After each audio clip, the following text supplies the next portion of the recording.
uma vitória do Botafogo, comentando um passo decisivo para a classificação, mas, infelizmente, né, a gente vai comentar mais um insucesso do Botafogo, né, nesta segunda fase. De um outro time que nem lembra o time da primeira fase, né? É como se eu estivesse falando aqui, não do líder do campeonato, na primeira fase, com 41 pontos, né? E o Sarinho disse bem durante a transmissão, disse, primeira vez que um time que é líder, primeiro lugar na fase de classificação, não vai conseguir a classificação.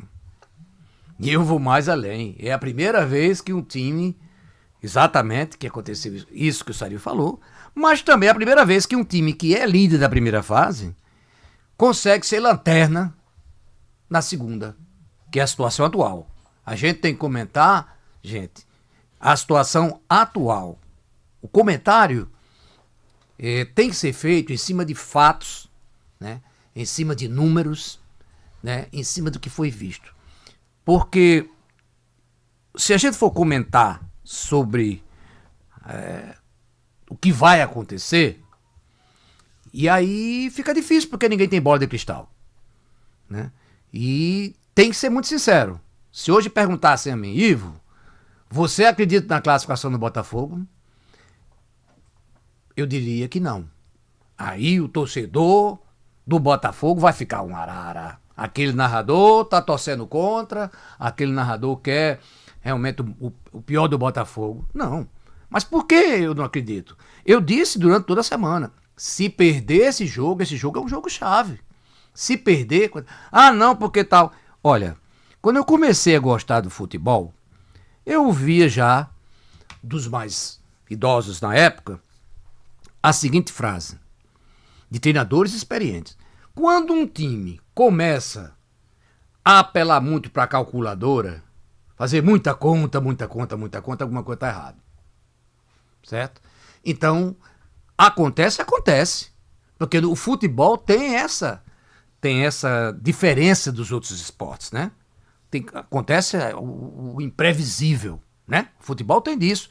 Pode ser que o Botafogo vá, ganhe agora 3 jogos seguidos, ganhe do São Bernardo, depois ganhe do Volta Redonda lá no Rio de Janeiro, depois dá no Remo aqui, tranquilo, Botafogo classificado. Aí o torcedor vai dizer, olha aí, aquele comentarista disse que não acreditava não, ó. É bom assim, quando ele disse é contra mim, contra o time, que o time vai e faz. Isso pode acontecer? Pode. Agora, eu vou sempre morrer analisando com fatos. Esse time que vai ganhar, que o torcedor diz que vai ganhar as 3 partidas seguidas, né? Que o Pisa já colocou aqui, que um homem sem esperança é um homem morto. Eu já acho que o time já morreu. O Botafogo já morreu. Se matemática está em chance, veja bem, eu vou acreditar num time que em 3 jogos não venceu nenhum. De repente esse time vai dar uma mudança assim drástica e vai ganhar de todo mundo? Olha, isso pode acontecer, mas eu particularmente não acredito. Outra coisa, o time vem jogando mal, como jogou hoje mal de novo. Aí eu vou acreditar que de repente esse time vai jogar bem, de uma hora para outra? Então, minha gente, quando eu comento baseado em fatos. Em que momento você acha que o Botafogo hoje aqui disse que ia ganhar? A não ser nos primeiros minutos, quando o time criou mais, quando o time surpreendeu o São Bernardo, chutou bolas a gol, perigosas, tudo. Inclusive o Dourado quase fez um golaço, né? Mas veja que foi uma bola do meio de campo, ele sentiu o goleiro adiantado, jogada puramente individual, né? E a bola pegou no travessão. Aí o Pisa cita isso, né? 2 bolas na trave. Essa uma jogada individual, né? Linda, maravilhosa, de um jogador no meio do campo, sem o time estar quase atacando, percebe o goleiro adiantado e é muito feliz no seu chute, com muito talento. A bola não entrou, realmente era para ter entrado aquela bola. E depois, numa bola parada, vale salientar, na bola parada, no final do jogo, no único chute a gol do Botafogo, perigoso no segundo tempo. Em todo segundo tempo, um time que quer ganhar, um time que precisava vencer. Somente esse, aí o cara realmente acerta a trave e a bola não entra. Aí diz assim, olha aí, tá vendo? A bola, quando pegou na trave do Volta Redonda, voltou e fez o gol. E a do Botafogo pegou 2 vezes na trave e não foi. Puro azar. É azar. Não é azar. Não é azar porque se você olhar o jogo todo, aí o Pisa disse, não fomos pressionados. Ora, no segundo tempo só deu o time lá. Foi pressão, sufoco todo? Não, mas o time ficava com a bola, o time construía jogadas, perdeu gols. Quantos gols o Botafogo perdeu? Nenhum, a não ser essa bola parada. Então, ganharia, se não fosse com aquela bola na trave, ou seria de um outro lance, mas a tendência era que o São Bernardo ganhasse o jogo. Porque o São Bernardo jogou melhor, entendeu? Jogou para ganhar, sobretudo no segundo tempo. E aí vieram as substituições, né? O Lídio saiu porque estava contundido, tudo bem. Aí ele vai e coloca o Vinícius Leite. Vinícius Leite já era para ter entrado até no segundo tempo. Concordo com essa substituição. Aí depois você tira o Henrique Dourado para colocar o Silas. Aí, paciência, né? Aí foi errado. Tá certo que o Henrique Dourado não teria condições de disputar os 90 minutos. É um jogador de uma idade muito avançada e que jogou o primeiro tempo inteiro. Acho até que deveria ter entrado no segundo tempo. Aí tudo bem. Não ter colocado ele de cara, que o Botafogo ficou sem ponta. Essa é que é a verdade. E aí, se fosse o Vinícius Leite no lugar do Henrique Dourado, maravilha. Se fosse o Joãozinho no lugar do Henrique Dourado, maravilha. Agora, Silas no lugar de Henrique Dourado? Não, porque eu ia fechar com o meio, aí ficava o Jô. E aí, tira esse jogo. Cometemos o erro, assim como todo torcedor, de dizer que ele tirou o Jô. Mas ele, na entrevista, né? Eu prefiro confiar na fala dele. Ele disse que tirou o Jô porque o Jô pediu para sair. Bom, se realmente houve isso, não podia fazer nada, né? Então ele tinha que tirar o Jô. O resultado é que o Botafogo ficou com Silas de atacante. Já pensou, Silas já não joga bola no meio campo. Silas já não tá jogando bem na poder. Me imagina improvisar Silas de centroavante. Aí é demais, né? Aí é um pouquinho demais, realmente. Aí depois entra Dudu, 2 meses sem jogar, não, porque vinha treinando bem e tal. Treino é treino, jogo é jogo, já diziam os mais velhos. Treino é treino, jogo é jogo. Então o Dudu não vinha jogando, não tinha ritmo de jogo, né? Até o próprio Gabriel Lima já jogou de centroavante e mostrou que tem até um certo cacuete para centroavante, né? E esse podia entrar. Agora, Dudu não podia entrar num jogo num jogo em que o Botafogo não tinha mais nenhum atacante, centroavante, um jogador de área, né? E aí, mesmo com o São Bernardo, a partir dos 30 minutos, fechou a casinha, tocou a bola e não forçou mais o jogo. Porque se forçasse, talvez tivesse sido até mais fácil. Mas ficou tocando a bola. Mas mesmo assim, o Botafogo não conseguiu pressionar. O Botafogo perdendo o jogo, não partiu para cima do São Bernardo, criando várias chances de gol. Não, isso não houve. Então, aí o Evaristo mostra toda hora que está um técnico realmente muito sentido com as críticas, né?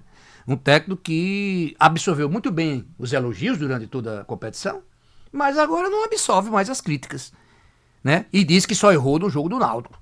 Eu acho que ele errou mais do que isso. O Rafael Furlan, ele coloca o Siqueira, porque o Rafael Furlan tinha levado um cartão amarelo.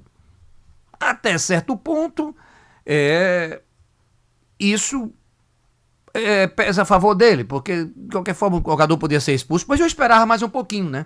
Porque o Siqueira, coitado, o Lucas Siqueira não tem nenhum cacuete de lateral, pelo amor de Deus. Ele não levou o Evandro, né? A zaga, a gente já, não preciso dizer, o torcedor já passou a semana todinha telefonando pra cá dizendo que essa zaga era horrível e tal. Tudo bem, os jogadores estão contundidos, aí não é problema do nosso treinador. Mas aí entra o Douglas. O gol não saiu do lance. O lance de sorte foi no cruzamento do cara. Não sei se ele bateu ou cruzou. Deu sorte. Realmente a bola ia entrar. Mas também teve sorte o Botafogo dela não ter entrado de primeira, né? Porque ela foi muito bem chutada. Ela pega na trave e volta. Mas não volta pro atacante do Volta Redonda, do São Bernardo, que tinha acabado de entrar fazer o gol, não. Foi preciso que Douglas desse o passe para ele. Na verdade, Douglas tocou na bola querendo jogar pra lateral, sem força, ou sei lá, podia botar pra cima, pra todo canto. Botou pra lateral, no pé do cara. O cara se assustou até com a bola. Ele chuta e pega embaixo da bola porque ele já tava praticamente passando da bola. e a bola cobre o goleiro e entra. Teve um pouco de sorte, mas quantas sortes o Botafogo teve durante essa campanha? Quantas vezes o Dalton salvou milagrosamente o time, inclusive hoje. Inclusive hoje, quando falharam e o atacante ficou cara a cara e o Dalton fez uma grande defesa.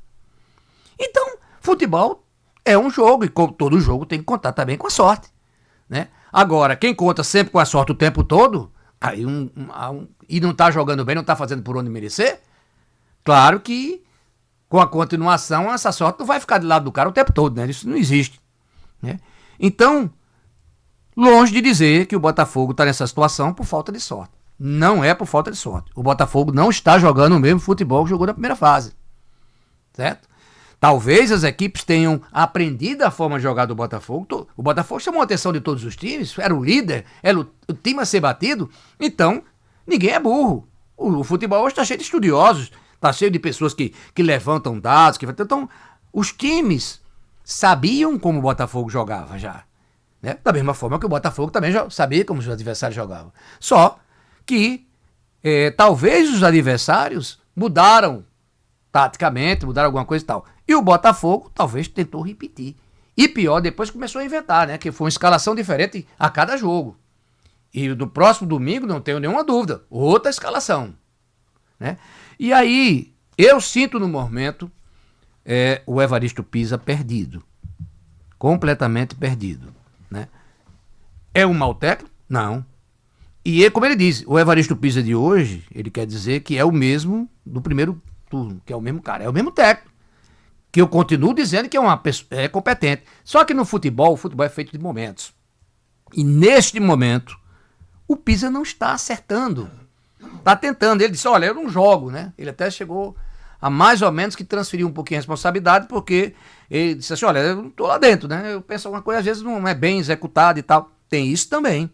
Agora, esses jogadores que foram tão brilhantes na primeira fase, caíram de produção assim de uma hora para outra? Evaristo Pisa também desaprendeu tudo aquilo que aprendeu? Não, foi um processo que foi se desenvolvendo e a gente já via antecipando que o time não estava bem. Apesar de estar no final da primeira fase, mesmo o Botafogo sendo líder e tudo, mas a gente vinha mostrando que o time já não era o mesmo, que aquela forma de jogar tem que mudar um pouquinho e tal. Mas aí vieram os testes com os que chegaram, as mudanças, né, foram várias e tal, e aí no final esse time que tá aqui agora, que pra mim não vai subir, né? Se subir, tô louco, ó, vou deixar bem claro aqui pra depois dizer que eu disse, ó, tô louco pra errar. Olha, eu ia ficar muito, mas muito feliz se eu errasse, sabe? Porque se eu, poxa, que bacana, né? Eu pensei uma coisa e era uma coisa ruim, e aí aconteceu uma coisa boa, maravilhoso. Pode quem quiser xingar. Isso é como o técnico, ele vira de herói a burro. Depende da interpretação do torcedor. Mas eu, particularmente, não acredito mais que o Botafogo não jogou para vencer, como não jogou para vencer contra o Remo, quando mereceu perder de novo hoje, tá bom? E não fez um grande jogo contra o Volta Redonda, quando Dalton salvou muitas vezes o Botafogo também, certo? E que poderia ter perdido já aqui dentro de casa por Volta Redonda, né? Torcedor que foi a campo, que encheu o estádio, viu isso. Viu o Botafogo passar por muitas dificuldades contra o Volta Redonda. Ah, porque criou também. Mas tinha um buraco. Então, ele quis fechar esse buraco, colocando o Lídio ali no meio, fazendo um meio campo, trazendo de volta o Bruno Leite, que também marca bem, e tal, e fechou. E realmente, por alguns momentos do jogo, esse meio campo correspondeu àquilo que ele esperava. Ou seja, se defendendo bem, dificultando as coisas para o São Bernardo. Mas aos poucos, o São Bernardo foi explorando bem alguns espaços deixados e foi crescendo no jogo. A gente dizia, a partir dos 28 minutos do segundo tempo, do primeiro tempo, vale salientar, o São Bernardo já começava a tomar conta do jogo, a ser melhor em campo, a criar mais. E aí veio o segundo tempo e o São Bernardo veio muito melhor, né? O São Bernardo tira um volante, né? Um zagueiro, aliás, o terceiro zagueiro, e coloca Silvinho, um bom jogador experiente, jogando pela esquerda, então bota mais ataque para cima do Botafogo. E conseguiu realmente chegar várias vezes, né, próximo do gol do Botafogo, enquanto o Botafogo teve várias substituições e em nenhum momento o Botafogo chegou perto lá, a não ser numa falta lá de trás, o cara bate na área, o São Bernardo, que já estava sem zagueiro, que tinha saído alguns zagueiros, falha feio lá atrás, e a bola sobra para Thalisson, cara a cara, perdeu o gosto, tá na trave. Foi só. Não acha que isso é muito pouco, torcedor? Para um time que precisa vencer? Para um time que quer ir para a Série B? Dar um chute a gol na trave, só o segundo tempo e tal, e depois dizer que isso aí foi azar? Azar se fosse dar 10 chutes, 15 chutes, sei lá, e aí nenhuma bola entrou por milagre do goleiro, milagre da trave e tal. Não foi isso, né? Então, dá a César o que é de César. O São Bernardo não foi brilhante, não. Aliás, o jogo não foi brilhante, o jogo foi um jogo fraco, né? Sobretudo no segundo tempo. Mas foi o time merecedor da vitória e por isso venceu. Assim como o Remo foi merecedor da vitória contra o Botafogo lá e também venceu. Como Volta Redonda, por muito pouco não ganhou aqui dentro, tá? E o Botafogo conseguiu um empatezinho aqui. Se vai ganhar os próximos jogos, aí eu não tenho bola de cristal. Agora, não acredito em 3 vitórias seguidas de um time que tá jogando assim. Então, para que isso aconteça, é preciso que esse time jogue muita bola, bem diferente do que vem jogando. E os outros adversários também caiam de produção, né? Porque, por exemplo, imagina, se o Volta Redonda jogou aquela bola todinha que jogou aqui no Almedão, será que dentro de casa ele não joga mais um pouquinho? A tendência é essa, né? Vai jogar pior em casa do que jogou aqui? O Botafogo vai jogar muito melhor do que vem jogando? São questões que o tempo dirá. Agora, eu particularmente não acredito.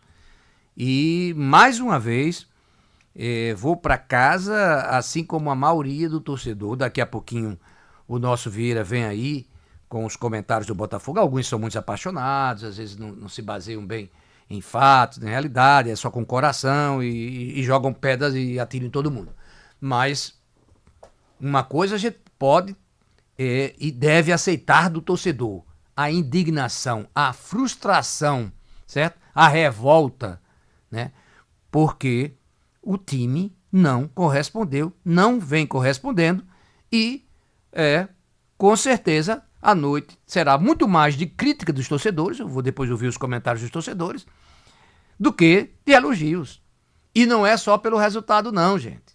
Não é só pelo resultado não, como Pisa disse, não, é agora porque se eu tivesse feito tudo isso, tivesse ganho, eu teria dito que eu era o herói, que eu tinha tal. Não, a gente tinha feito as críticas e os elogios da mesma forma, né? E não é pelo placar não, isso não. O placar foi justíssimo, foi pelo rendimento da equipe. Então, baseado nesse rendimento, eu concluo meu comentário dizendo que não acredito mais na classificação do Botafogo e vai ser mais um ano na Série C no próximo ano. Se acontecer o contrário, vou comemorar, como já disse. Vou querer muito estar errado, mas todos os números e fatos me dizem que esse time não vai nunca para a Série B. Uma boa noite a todos.